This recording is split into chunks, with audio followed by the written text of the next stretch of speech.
Welcome back to the Nautical Chronicle. I'm your host, Closton. I'm here with the. How do you like to describe yourself, Yeah. Justine? Authoress. Authoress, Yeah. the learned, the the opponent of all things, roundhead and austere. Indeed. The Indeed. yeah, and we're here today. I mean, I'm just gonna turn the camera on. I've been hiding a secret from you guys. I've secretly been building a fourth ship uh, beyond the eyes of my audience, and it's all painted up. I just need to add some stickers and detail it. Wow. Um, but aside Looking from good. that, we're here today to talk about and promote uh, one of your one of your books, uh, Indeed. the I've got one Private hand. Life of James II. And I guess not. Oh, This is there the we book. go. Yes. I have a link to your book in the description. I can switch it from the Amazon link to another website if you'd like. I mean, Uh, Pen and Sword is the publisher, but so, what made you interested in? I mean, I guess you've spoken about Utopia and various other like 17th century pieces of literature, but what initially got you into, I guess, this topic of interest? so the Jacobites. A lot of people associate the Jacobite movement, Jacobite uprising, most famously 1745, with Bonnie Prince Charlie, and they don't actually necessarily know that the the term originated with James II, because James, Jacobus is James in Latin, and when James was dethroned in 1688 and replaced with William of Orange, his supporters became known as the Jacobites, and so from right through the 1690s, when they were staging various attempts to put James back on the throne, and it was actually pretty touch and go for quite a long time. There were a series of uprisings. So 1708, 1715, and then in for James's son in 1715. So James had the son, James Francis Edward Stuart, known colloquially to history as the warming pan baby.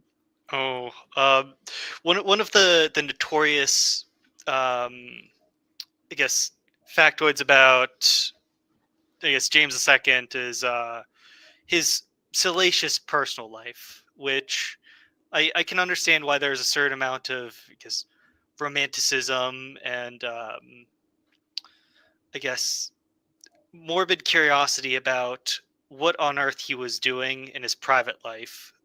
Because when going into this, I was doing some research on, the life and times of Yeah. James II. All I heard was, affairs, you know, dashing military heroics, um, Fire of London. fire. Personally fought the Fire of London. He's a firefighter. He's Yeah. a general. He's a womanizer. He's a devout Catholic.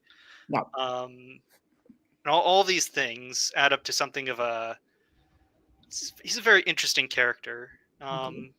Much, much, much sort of like he's done down. He's been done dirty by history, I think, because our present order, I would argue, rests on his having been dethroned, and because the monarchy, of course, was pretty much a straight up hereditary monarchy. Of course, there was a little interruption there during Cromwell's time, but when his father, Charles I, was executed.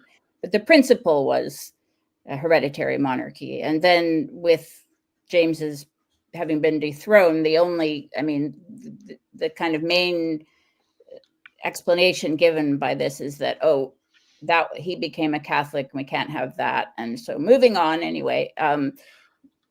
So we kind of move from this model of thrown an alter monarchy to a kind of more what's effectively an elective monarchy. And then, of course, the monarchy in Britain has been slowly, turned into what it is today, which is just a kind of ceremonial, model. Is your interest partly, I guess, out of is your interest in James II partly religious, or is it the interest in sort of historical counterfactual of, what if we had what if the UK had a Catholic absolutist king who survived?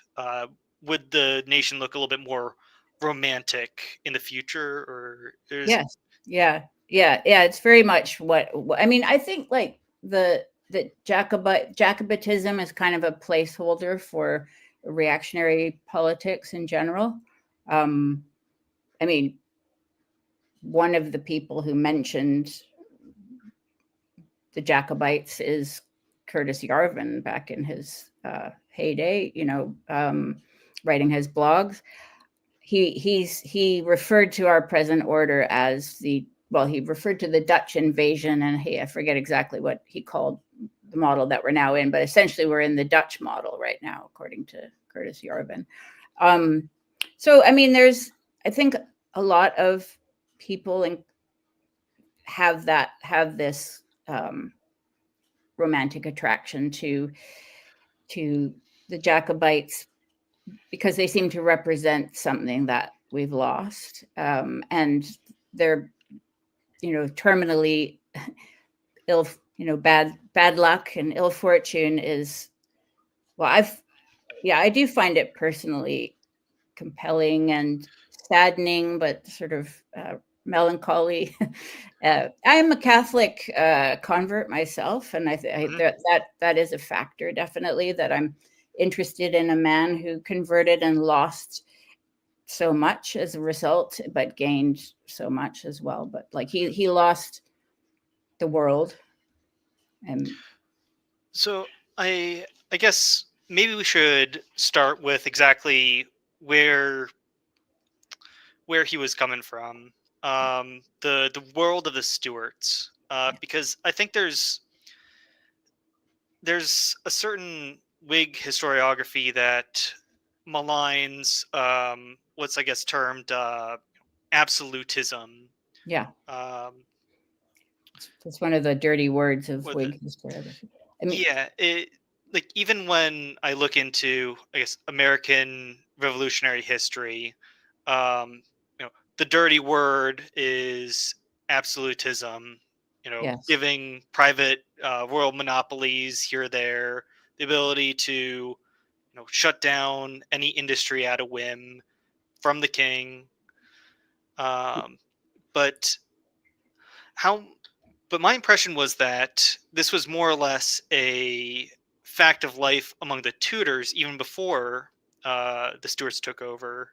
yeah. I mean, I think the model of kingship. I don't think that the Stuarts really were.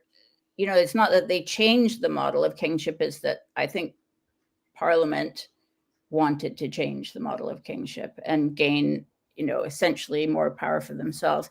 I mean, it's arguable that Henry VIII's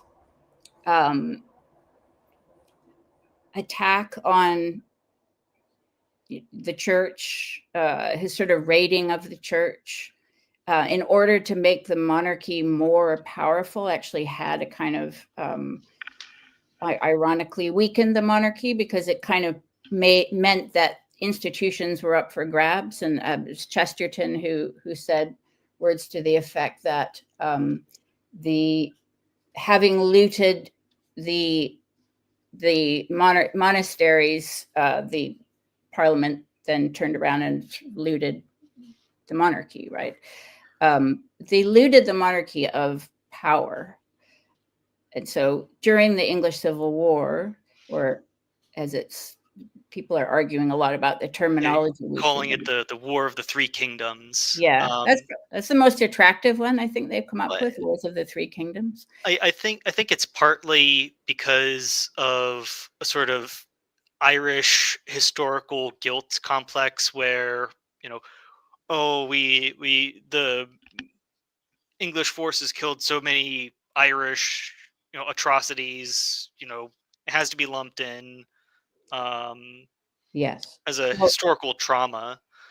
Um, Scotland was involved as well in kicking off the war. well, Scotland comes off as very, I guess, opportunistic in the actual story.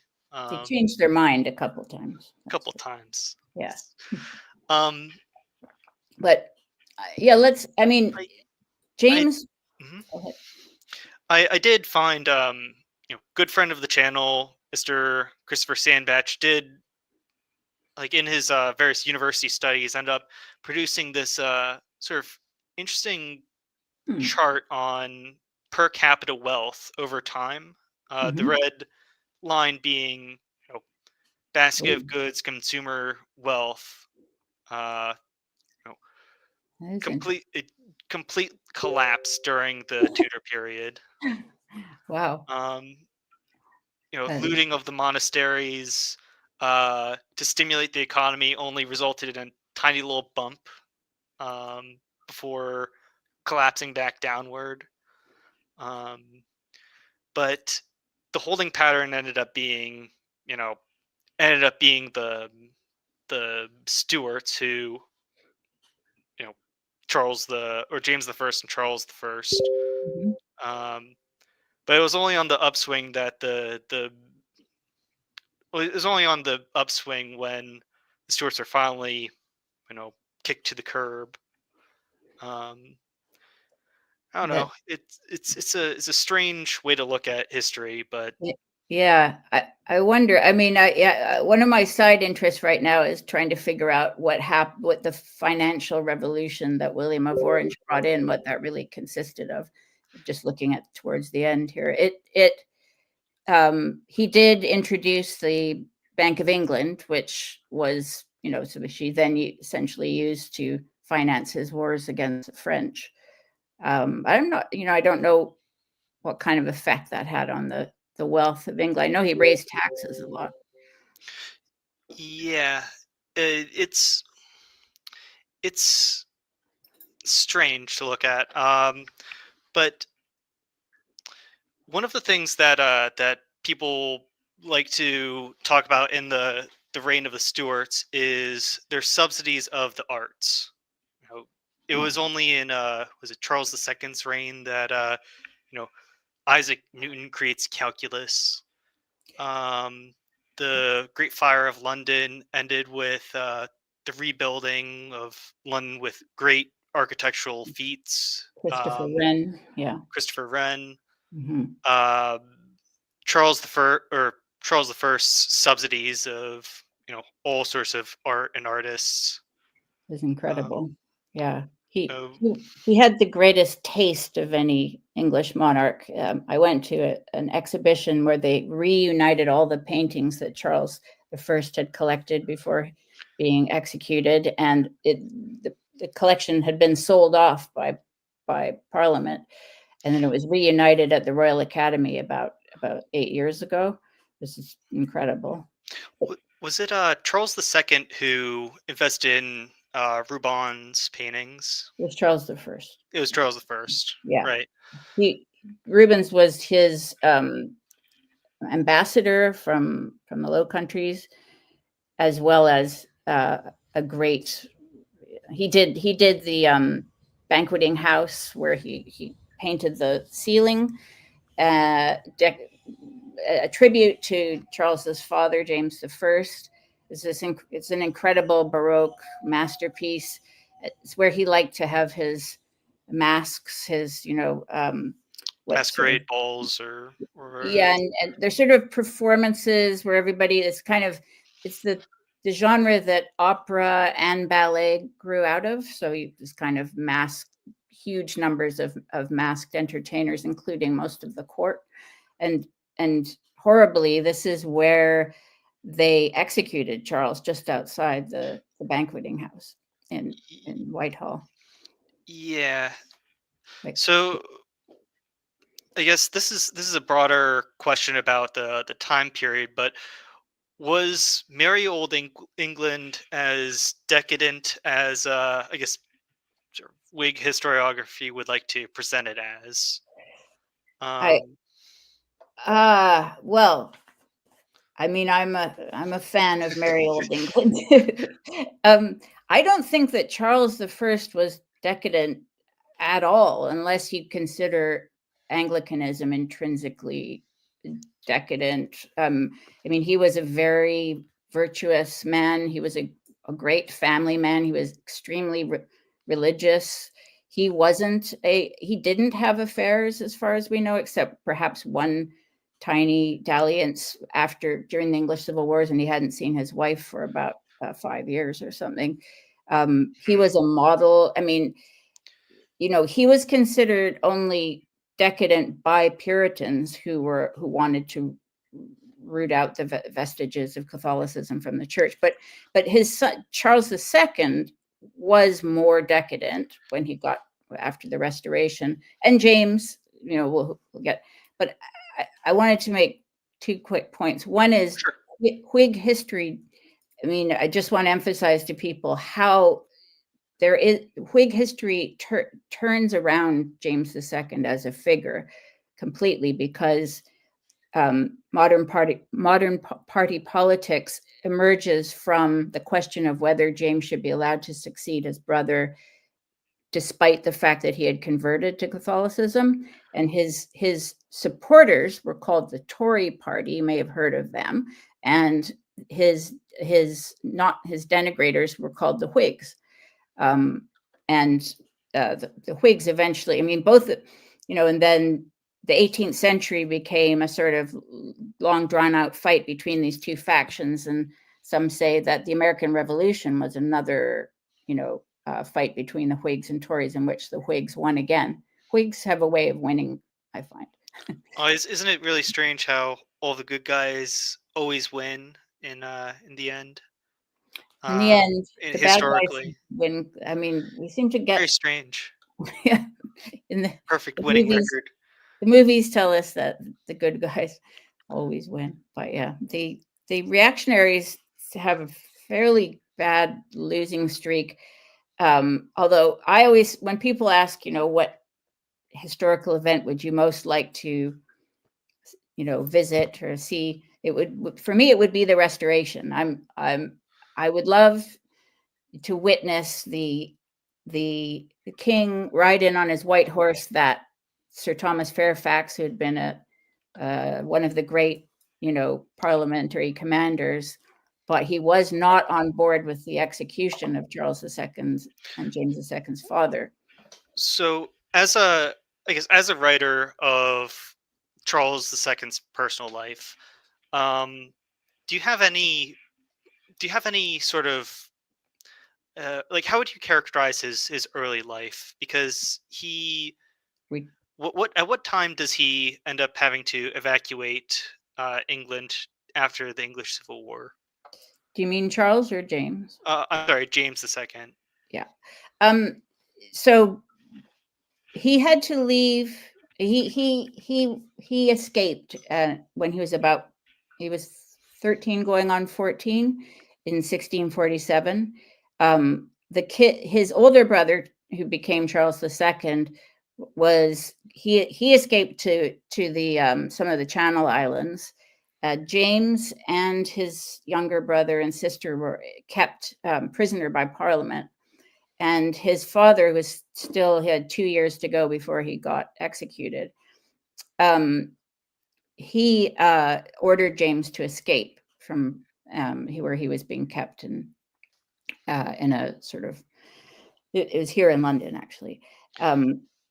And he played a game of hide and seek with his brothers and sisters, and he basically just never came back. Oh And no! Oh no! but He they played knew he played the going to the gas station to get a yeah, carton of milk trick. cigarettes or Um, something. Yeah, yeah. that's awful. But um, would you generally characterize like I've always like my impression is that James II's early life is he. My impression was that Charles I was a very, I guess, affectionate father and a very virtuous father Yeah, for the young James, very attentive father. Yeah. and very, very, very religious. But after James II arrives or grows up in France, he ends up being something of a character Yes. as he grows older. Something of a ladies' man he became. S- I think there's a quote. It was something along the lines of I mean he James II exiled uh, second in line of succession to the throne of England.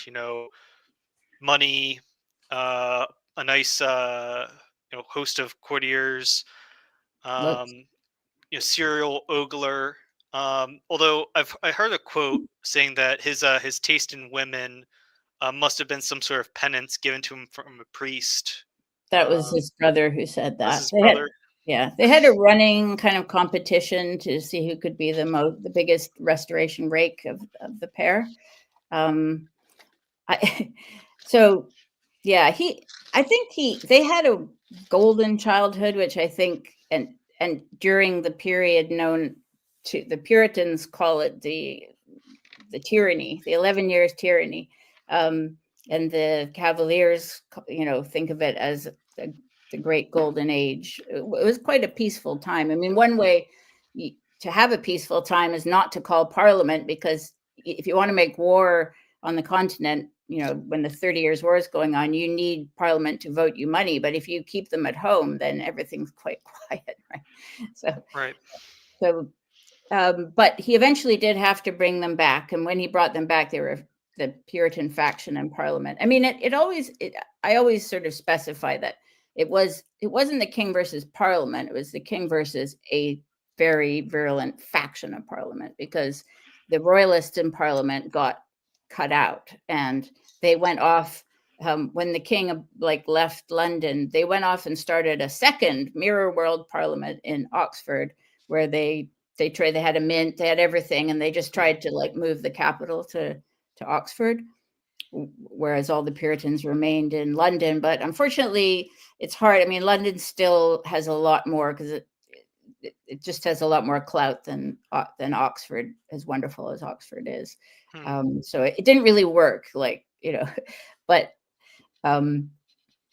they had this wonderful childhood, and then the war started when the boys were about, let's see, 9 and 12 respectively, and they watched the Battle of Edge Hill from a hill, just on the edge.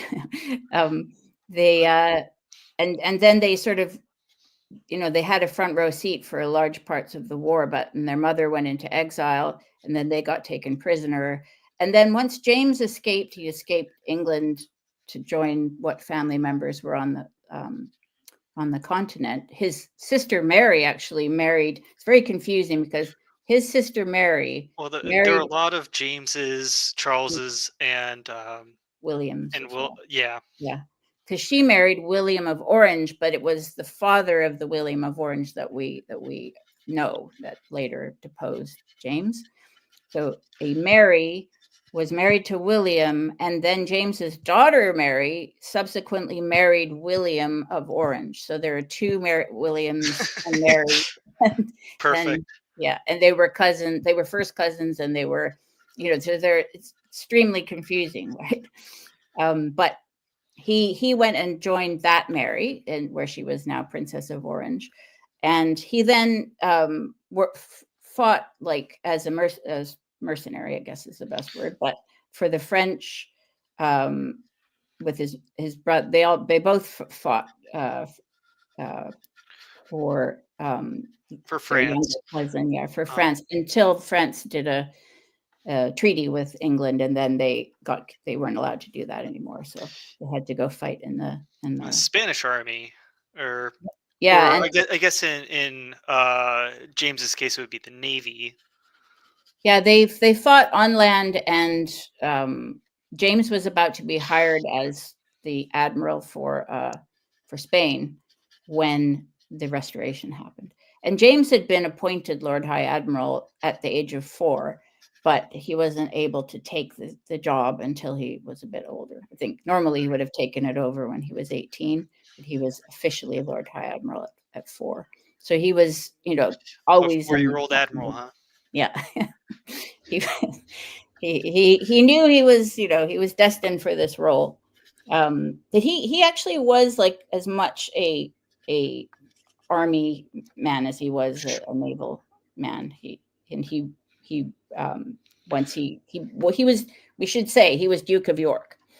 Um, Well, you know, he was, if anything, a man of action. yes, Notoriously in his brother Charles II's reign during the Fire of London, while I believe it was while the mayor of London was, paralyzed with fear, James II heroically demolished a bunch of buildings to ensure that fire wouldn't spread or something like that. yeah, he was head of the firefighting corps, and that's, yeah, they had to create fire breaks. Um, and fight the fire personally. So he was, yeah, as you say, he was like an extremely brave man, a very loyal man, and a sincere man as well. I mean, he was unfaithful to his women, but he was politically very loyal. And the problem is he expected the same thing from other people, and he didn't have much insight into people's motivations, I think. So it came as a big shock to him when down the road, he was suddenly like, Well, like supplanted by his own daughters. yeah, his own, his son-in-law slash nephew, William of Orange, his daughter Mary, and Anne, his daughter, completely betrayed him, and he had like um, defections in the officer corps, but actually the army itself remained, the kind of rank and file seemed to remain quite loyal to him. But it was the fact that the officer corps kept disappearing, like for notably John Churchill, the future Duke of Marlborough, who he had brought up from a lad. He had promoted Something him. like He brought had, him up from like a lowly page into, yes, you know, a noble knight or whatever it was. yeah, Um, exactly. It was his right hand man, and this, person, this person betrayed him, and I think this just really shook him, and he couldn't. I have the feeling that it was like, standing on ice, and you feel it's cracking behind you, and you know, some people reproach him for not fighting with William of Orange in England, but I can understand why, because he didn't have confidence that his, you know, that his officers and therefore the troops would be reliable. So when he went into exile in 1688, and he was then followed by the Jacobites, right, the people who supported him, he then had a lot more confidence because they had to show themselves, right? Like in England, he just, because he'd seen so many like defections, mm, he didn't know who was going to stick by him and not stick by him. I just think he, completely lost confidence. So he thought it would, once he sort of had this large, and a large lot of people followed him. There's an encampment around Saint-Germain-en-Laye, which lasted for generations. This is where eventually, when after the Battle of the Boyne, the Irish, and practically the entire Irish noble class followed him there, and this called the Flight of the Wild Geese. hmm. In terms of, I guess, okay, so you wrote a book that describes the personal life of James II. Are there any, I guess, popular, or are there any good little historical anecdotes or stories from his life, because there his personal life is not particularly well, I guess, attested in most sort Yeah. of covers of history. Um, I mean, I like to we touched briefly on the fact that, you know, I'll come back to the female question, but he had this really great friendship with William Penn. And it tells us a lot about James, actually, because James converted to Catholicism circa 1670. His wife, his first wife, Anne Hyde, was she actually had been a uh,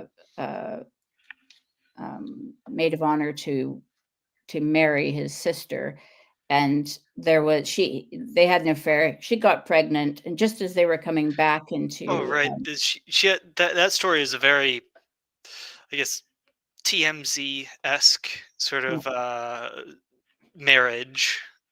My impression was that almost everyone was against it for yes, various reasons.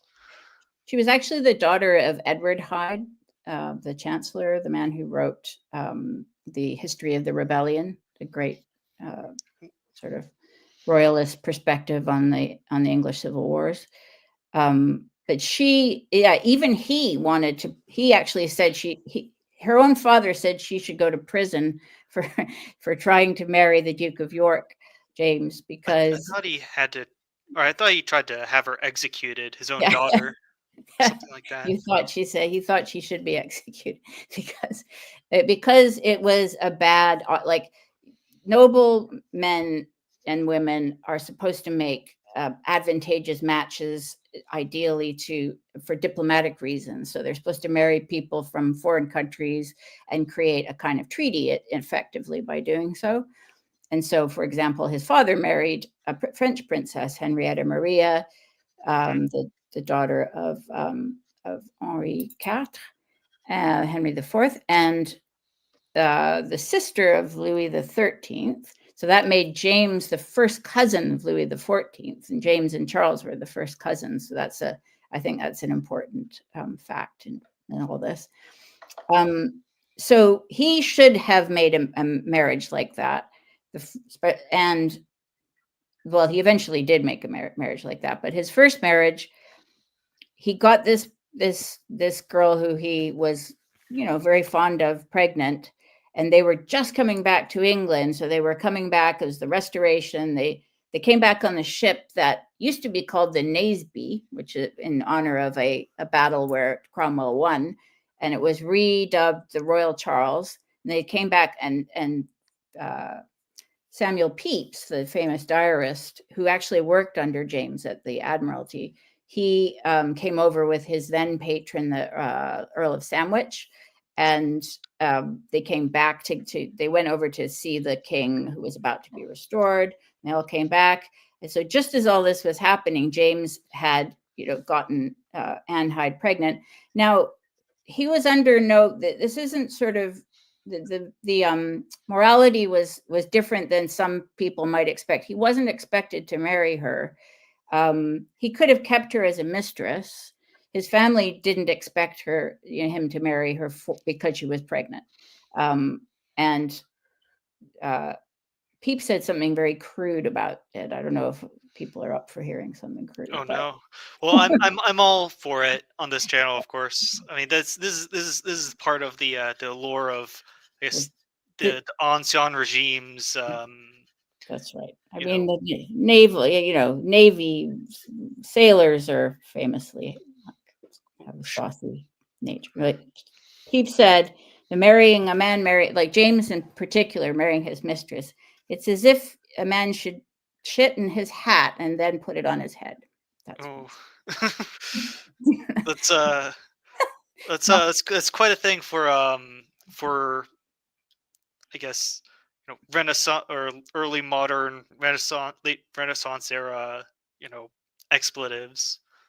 yeah, Um, I mean, they were crude. They were pretty foul mouthed. And that mhm. sensibility was quite rough. So the idea, like, what, so he just thought, why would you do this? You don't have to do this. Um, and yet James he begged his brother to let him, because his brother is now king. Mhm. And, he said he begged Charles to let him marry. And his friends all tried to dissuade him by claiming that they had all had affairs with Anne, which actually wasn't true, but they all said that to try to get him out of it, to like give him a way out. Oh, like it's he's not having an affair with her. I had the affair with her. Yeah, It's a very bold strategy. or she's completely a whore, and you shouldn't marry her. You don't have to marry her because she's a whore. We've all had an affair with her. Oh, And yet James, it's a bold strategy. yeah, It's a very bold strategy.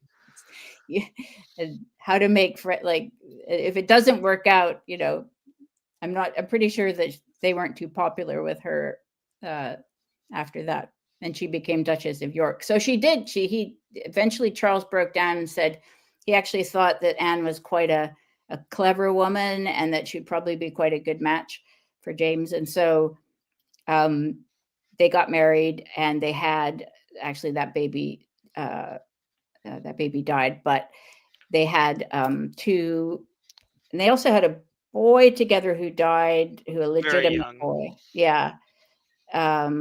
But then they had the two daughters, Anne, the future Queen Anne, and Mary, who became Princess of Orange, the second Princess Mary, Princess of Orange. Of William and Mary fame, of Yeah. course. Yes. And then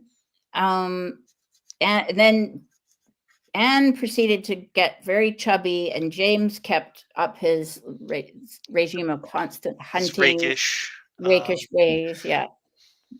And he just got more and more sort of he just became like, I mean, I guess maybe he felt that he had already made an honest woman of her, and so he just mhm. was sort of go wild. But now the thing about the kind of rakish behavior of the gentlemen in this period is that I think they mentally justified this extra sauce to themselves, because it was like they were getting their own back at the Puritans who had killed their father. And so they sort of like, even though, so Charles, he agreed that he would only pursue the revenge on the 59 who had signed his Signed father's the death yeah. warrant.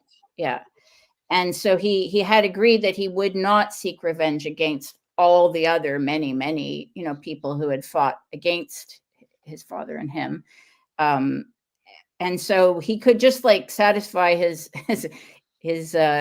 anger by like behaving the opposite of what they would have wanted, right? So you had the outrageous figures like the Rochester, Sir Charles Sedley, who is another playwright. They're just like these sort of always getting naked in the street, and like drinking crazy, huge amounts, and wenching and carrying on, and having like, and also reopening the theaters, which of course the Puritans famously closed, and having lots of French style comedies. And so I think they're really, what I'm saying, like it was It's a backlash, yeah, I guess, backlash, like, exactly. in the most concise way of saying it possible. Yeah, so Um, they could justify their bad behavior to themselves, kind of thing, by saying, like we're showing these Puritans what for, sort of thing, or irritating them. Right. is in terms of I guess the so I have no clue um what James II's light or his parenting style was. I guess it's a completely different world. You know, late Renaissance, early modern. Uh, He, you he, know, he- parenting styles. yeah, he was Um, actually famously affectionate and warm to his children. And Pepys noticed this and said, you know, for a man, a gentleman of quality, he certainly is a warm and and kind father, and he loved to play with his kids and spend a lot of time with them. So that was another thing, like another dagger to his heart with these daughters who he'd, favored so much that they Eventually stabbed him in the back. yeah. And eventually Anne wrote him a apology letter where she acknowledged all this. I don't think Mary ever did, but Anne did, yeah. So yes, that was like Charles. Actually, I mean, he was a father like Charles the First. Charles II didn't have any legitimate children, which is why James was his heir. But he did have about 14 illegitimate children, and I believe he was also he was known to be quite a warm and affectionate person. Charles. I mean, he was extremely witty and one of the things that I noticed when looking into this particular story was how many kids didn't actually survive to adulthood. Um, James II's daughter Anne, Queen Anne, um, had, I think, was it 19 uh, births, but something like 12 didn't actually. 12 were stillborn. None of them survived to adulthood. Something like that. Yeah. There's and she was constantly pregnant and constantly having horrible experiences. Mhm. And all her babies dying. I mean, except for one who lived to be about 15 and then he died. And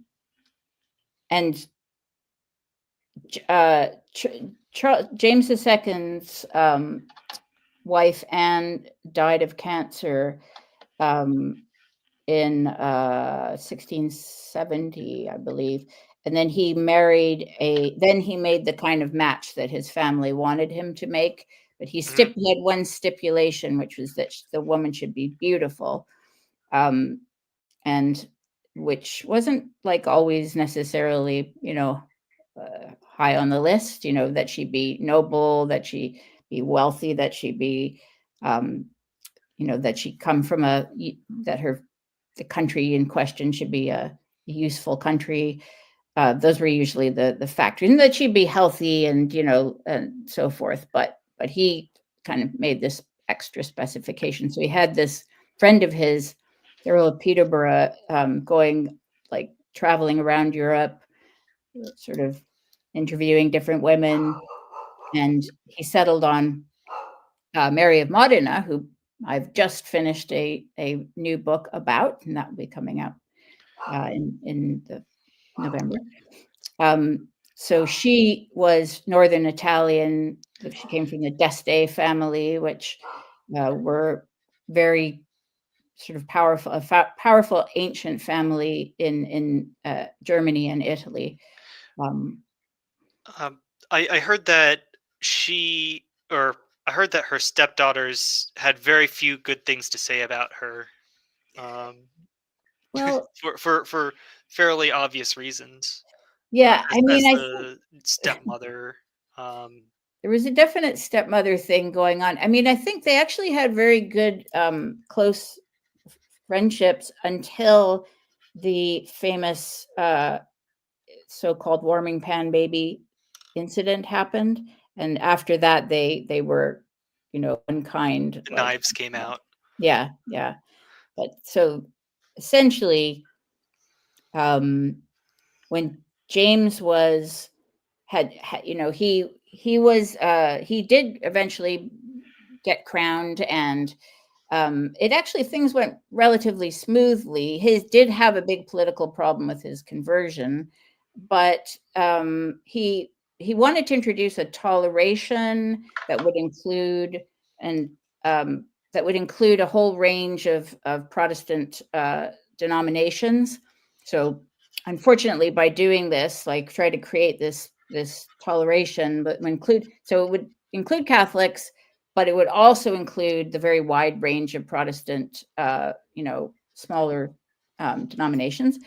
But he kind of cut the branch he was sitting on, because his base, the Tories, who were the Anglican Party, weren't happy with this, right? They didn't want like so much competition, essentially. Or it would be more like high Anglican, and many crypto Catholics and outright Catholics.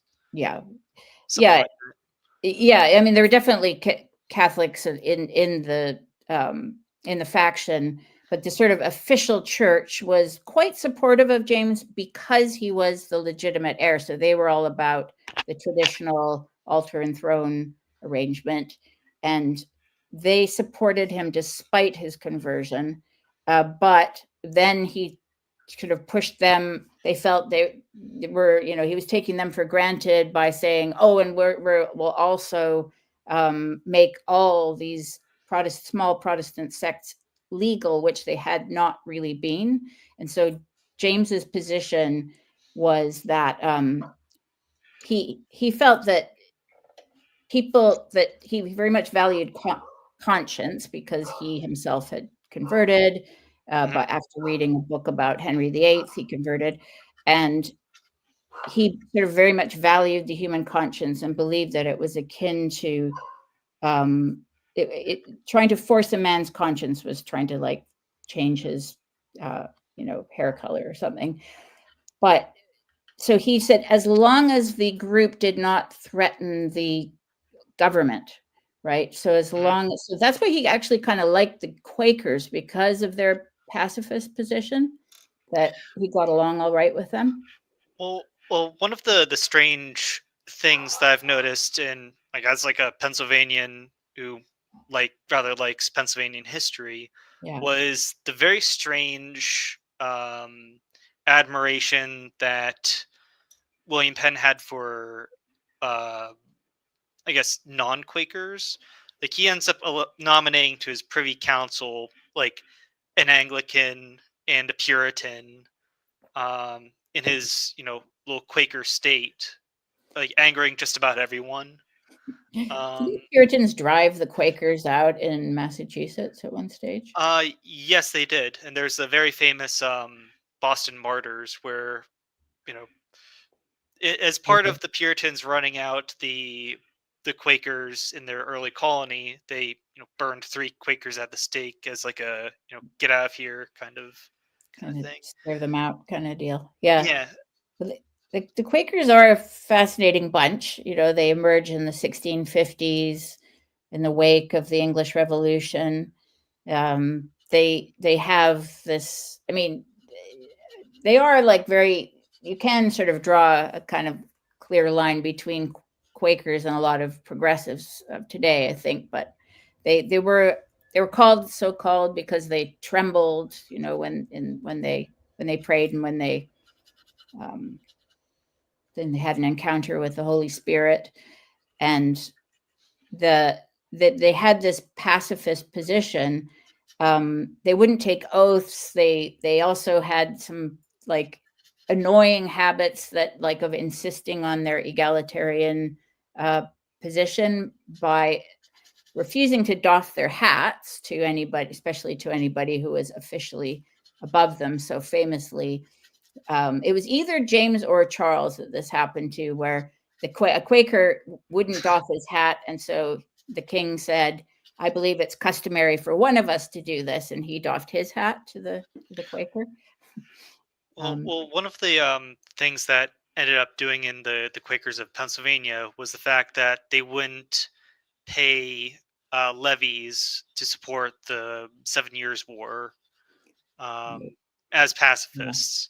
yeah, And so their eventual solution was, oh, we just don't get involved in politics at all. We recuse ourselves, um, yeah, which wasn't entirely true, because even though they wouldn't become like get into elected office, they'd still back XYZ politicians. yeah. It's not really easy to be sort of the leaders and recuse yourself from politics at the same time. At the So same- I really don't understand. I guess, is it out of personal admiration that William Penn and the Quakers get by with high Anglican and like Quaker or crypto Catholic monarchs. I'm not exactly sure how they get away with it.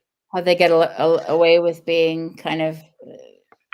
I think that because they had the pacifist position, they even though they were irritating in lots of ways, and they also They're include not a threat. They're not, like, not yeah, an active yeah. threat. So a lot of well, obviously we saw what happened in the English Civil War. This was like, Mhm. people who are, kind of average, like, uh, students of history will say, why did religion matter so much in this time? And I mean, one of the simplest explanations is, like, you cannot divide religion from politics. I mean, you can't anyway. We know this, right? But But you really couldn't with you that really couldn't. political economy back then. Yeah, it had everything to do with the structure of the state. And famously, James I said, because of the dispute over bishops, within within Protestantism, some wanting to abolish bishops. He said, "No bishop, no king." And that's because bishops crown kings in certainly in the English tradition, right? Or in most European countries, that is one of the roles of bishops, right? So it has everything to do with kingly legitimacy. So I think that when Charles II was crowned in Scotland, there was, because he was crowned by, and I'm right in Presbyterianism, there's elders, but not bishops, right? Yeah, that's correct. Yeah. So he was crowned. I don't know who put the crown on his head, though. It's an interesting question. But he kind of made a deal with the Presbyterians in Scotland, and then they went down and fought the Battle of Worcester, which unfortunately, to my mind, they lost.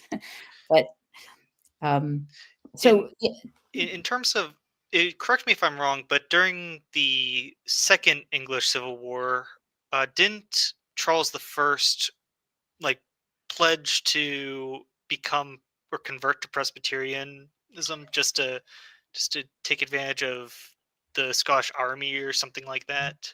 well, did Charles II definitely did. He, with his fingers crossed behind his back. Yeah, he seemed to do that a lot.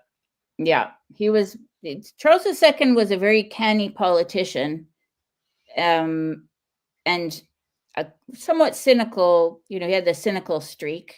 Although I think he was more he had a serious side to him as well. He converted to Catholicism on his deathbed, but he had kind of made a deal, especially with Louis XIV. He had made a deal, a secret treaty, that he would at some point convert, but he actually left it to the very last minute. Yeah. Well, I mean, wasn't it called like the Secret Treaty of Dover or Yeah. something like that? Yes. Um, eh, so But Charles II, unlike James II, uh, knew when to play the Catholic, or I guess yeah. he knew what his public position in English society was, while yes, James II couldn't, I guess, be a good crypto Catholic. Yeah, he didn't have that kind of nature. He was extremely frank and sincere about his religious belief. And he kind of thought, well, this is, you know, so he'd read this book about the Reformation written by an Anglican, actually, but when he kind of learned the details of Henry VIII's reasons for breaking with the church, he thought those were bad reasons. So he just kind of said, "Oh, okay, right." Like it Well, was I'm a, wait a minute, yeah. I'm the king. But yeah, when he was still Duke of York when he converted, but he was like, people who want to justify his treatment, and say, oh, he was going to force everybody to convert and this kind of thing. Well, I have seen no evidence of that at all, because he was extremely sincere about his toleration law, which had been promised. His brother promised to bring similar one in, and he tried to, but was blocked by Parliament. So James was trying to implement the restoration as it had been promised. But he basically said to people, like he made a speech when he became king 1685 saying, of course I would like it if my people converted, but I'm not here to force you or to bring in a law. He recognized, I mean, back in Mary the first time, she tried to do that and actually would have probably succeeded if she had had an heir, because the Reformation wasn't very far advanced in that time. But in James's time, he recognized that the Reformation had gone a long way and that there were so many different, groups and factions, to wit his friend, William Penn, whose position he respected because he thought it was sincere. So he just thought he would lead by example. He would try to create so he started reintroducing sort of some public element of the Catholic faith, and trying to restore a little bit, to some degree, some of the people who had lost their roles and careers as a result of their religion, and that also included these Protestant sects, people who because they weren't members of the Anglican Church, that they also lost positions. So he started trying to restore those things. He hoped that his example would attract people to the faith, and that's, I believe that is what he would have continued to pursue, but he didn't have the chance. I mean, well, I don't usually keep this show going for more than an hour. So right now we have about 187 total people watching, mostly on Twitter. How so what is the pitch for your book, The Private Life of James II? Pitches. This man I'm sorry for putting you on the spot a little bit. This man, I believe this man is misunderstood, and his life is very interesting. He had a swashbuckling life. He had many accomplishments before he became King of England. Our present order is founded on his having been deposed, and those who have questions about our present order might find that interesting to learn about this. That I think his story is worth reading on a personal level, but also on a political level as well. Yep. If I know that I have the Amazon link in the description for this video, but the publisher is Pen and Sword Books, correct? Yes. So don't disregard the description and pick up your copy at Pen and Sword Books right over here. As a little final note, I like in the background of my I guess of the camera that I have running, I have like one of my long-term, I guess, projects is I'll just pull it up over here. I ended up finding a really rare ship model for Louis XIV's flagship, the Sun King. It's wonderful. That's probably going to be one of my long-term projects. It's the ornateness of it all is a whole lot more. Yes. Wow, it's a whole other level. I'm sorry. A whole other level of ornateness there. It's beautiful. Yeah, like everything is encrusted with gold. Even like the Swedish flagship. I forget what it was called. The one that ended up sinking 5 minutes into its maiden voyage. I forget what it was called. But all of the ye old timey ships used to be very beautifully decorated, symbolic, and everything's gold. It's a beautiful design. I'll eventually sketch this one up or make this one eventually, but my wife will probably kill me for putting all these together and making, like, adding one more model ship to the room. That's wonderful. Have you been to the Royal Maritime Museum in I London? I have not.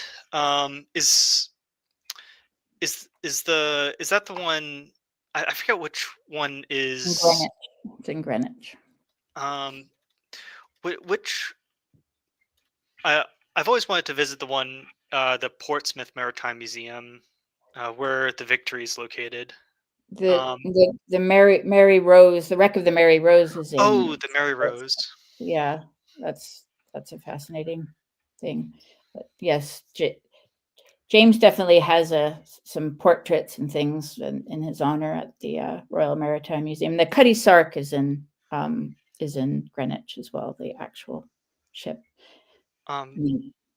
like I remember hearing some great stories of you know, the whole concept of the Cutty Sark and these T clippers is that we have, 5 years left before the Suez Canal comes online, and whoever can sail tea from, the tea harvest in China all the way to, London markets gets the largest profit. So let's create the, you know most cutting edge sailing clippers of all time, and that ended up being the Cutty Sark. Wow. Um, and then steamships in the Suez Canal ended up happening, and it was very unfortunate. Another beautiful ship to see is the Golden Hind. It's a remodel, but I mean not a model. It's a recreation, but it's an accurate recreation of Sir Francis Drake's ship, and you can see that in London as well. Yeah, I think I believe that there's shoot, I forget what it was called. There used to be, like, here in or out in Philly, there was a model of the ship that transported William Penn Um, um, from England to Pennsylvania. I forget what it was called, but it I remember it was attacked by pirates or something on his second voyage out here. It was just really wild story, but that's for another time. yeah, In I do see one comment saying that I'm William Penn's top guy. All that's a very strange thing because almost no one actually sticks up for old William Penn for a few different reasons. Um, well, they're very strange. Um, James, I mentioned earlier when we were chatting, James made the land available to William Penn for Pennsylvania. I He thought it was had I thought that was Charles II. that's it was James that Charles gave. Well, it was one of these things. Charles was when James was Duke of York, so it would have been the official like paperwork had Charles on it, but it was James who actually owned the title to that land. So Hmm. he yeah, my understanding. I do know that, or I do remember that, one of the reasons why William Penn had to um, go back to England, while he Yeah, was setting up the colony, was because of a border dispute with Lord Baltimore in Maryland. Um, and James the Second ended up siding with Pennsylvania and, giving over him a that. whole lot more land. And of course, he gave his name to New York, but you know, when during the Anglo-Dutch Wars, the English won New Amsterdam, and James, as Duke of York, gave his name to New York. So as another something to, I could go on, but I won't because Yeah, we're like flying. no one really properly appreciate, or I don't think anyone really appreciates, Duke of York, or connects who Mhm. that particular Duke of York was. Yeah, But like, that was the York in question, and because he was Lord High Admiral at the time during the Anglo-Dutch Wars, that's why. So he had a model of New Amsterdam, as now had become New York, mhm. in his office in Whitehall. He's very proud of it. Well, there's let me see, there Yeah, there. I don't think that there's two. Oh, okay. So we covered. Was it buy your book, The Private Life of James II, at Pen Sword Books. I'll end up updating the description in the video right now. But Thank you. um, go pick up your copy in the link below. Do you have any, I guess, final statements or things that you'd like to promote? Well, Uh, just oh, uh, you said that you're having an upcoming book in yes. the near future. Yes, so a book about James's queen, who Mary Mary of Modena, or Mary of Modena, as it's usually pronounced in England. She became Jacobite den mother, especially after James died. So she was quite central to the movement, and therefore, I think a very interesting woman. So that's coming up. Oh, But thank perfect. you so much for having me on. Well, it was a pleasure, and I have to say that you have been quite a courteous guest, considering yes, the time difference, and B, the um, your availability. So I have to extend my courtesy to you. It's Um, it's it's 1 in the morning, or 10 past 1 here in Jeez. England, where I am, and we're flying tomorrow to Canada. So I I will hit the hay after this. Well, we'll get some sleep, and everyone, thank you for watching, Thank you. and see you next Thursday. I'm hosting. Well, I'm having two different streams on next Thursday with Giant Geo. We're actually going to go over oil painting and, I guess, actual painting technique next time. All you saw today was just me splashing around some Yep. enamels and shaders. But and then after that, next Thursday, we're having Dave the Distributist on to discuss, I guess, the rise and fall of BreadTube, his Catholic penance. Um, Yes, he can't stop himself yeah, from. poor Dave. But we'll see you next Thursday. Good, good night, everybody.